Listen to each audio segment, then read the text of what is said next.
So what I'd like to do today is to continue along this pattern of purpose, this thinking around purpose, to provide you with perspective into how you can communicate and apply a purpose that puts people at the center of all of your thinking, at the center of all of your doing. Some key insights that were shared by Boston Consulting Group found that purpose not only establishes trust and motivates consumer behavior, as we've discussed in previous podcast episodes, purpose also does the same for internal team members as well. And through Boston Consulting Group's research and looking specifically at gaining internal buy-in for transformative initiatives like digital growth, like digital transformation, what BCG found is that, quote, purpose is one of the most powerful intrinsic motivators because it speaks to both the head and the heart, end quote. Purpose can power your financial brand. We've talked a lot about this externally, but what I'd like to focus on now is how purpose can power your financial brand internally, and why purpose is so important for digital growth, for digital transformation.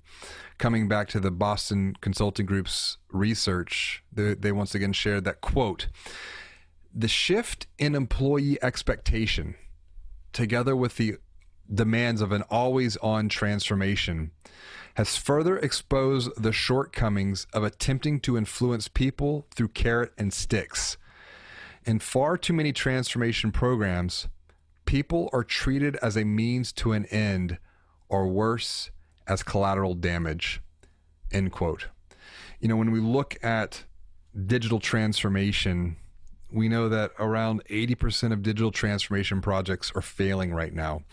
And they're failing not because of technology, but they're failing because we forget about those who have to deploy the thinking to ensure that these transformation projects are a success. We're forgetting about the people.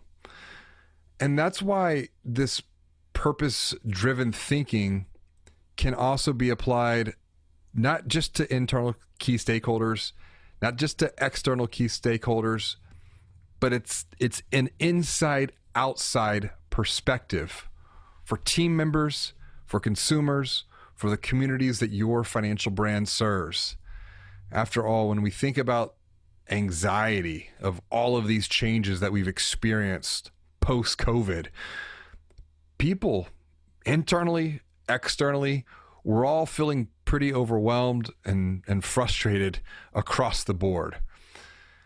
And this is why purpose must be at the heart of your financial brand's digital growth blueprint. And to make this a reality, whether we're talking, an internal facing purpose and an external facing purpose, which should be one and the same, it all comes down to making an emotional connection with people. And this can be a very intense, emotionally charged, emotionally driven discussion, but it's worth it. Because once you define what your digital purpose is, you can begin to communicate that purpose and put it into action in the form of narrative. And the way you do this is by crafting a purpose statement that allows you to communicate your purpose with clarity and with simplicity. Because simplicity is the only way to help someone else escape what we call the circle of chaos. And the circle of chaos not only impacts account holders and prospective account holders, it also impacts internal team members as well. Your purpose statement will be composed of 4 elements that tie back to the different parts of the brain we unpacked in episode number 39. There's your who, identifying the who, the people that you're creating value for. And then we have the what, the value that we create with the products you bring to bear in the marketplace. And then we have the how. And the how is how you create value through your process. And more importantly, it's how do you make people feel with those processes, because experience is made up of just that. Experience is made up of a set of processes all working together. And finally, at the top of what we call the pyramid of purpose, it's your why. It's the reason you exist. It's how you want people to feel, to trust you. It's the existential question of why do you exist in the first place? Is it to just drive a profit? Or is it to truly transform the lives of people, help them get to a bigger, better, brighter future, and as a result, the profits will come?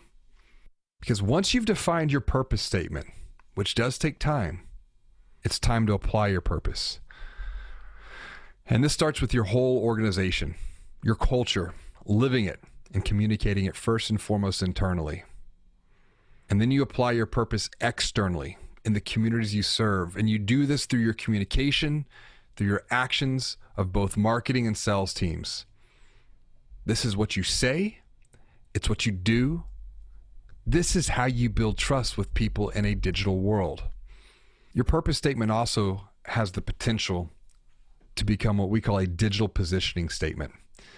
And this digital positioning statement is designed to attract like minds, once again, internally and externally. People who believe in the bigger purpose beyond just the promotion of commoditized products, driving profit, but truly transforming the lives of people. And as we've talked about in previous podcast episodes, this idea of purpose is not just for commoditized retail products like socks and shoes. Purpose can absolutely create value and elevate your financial brand.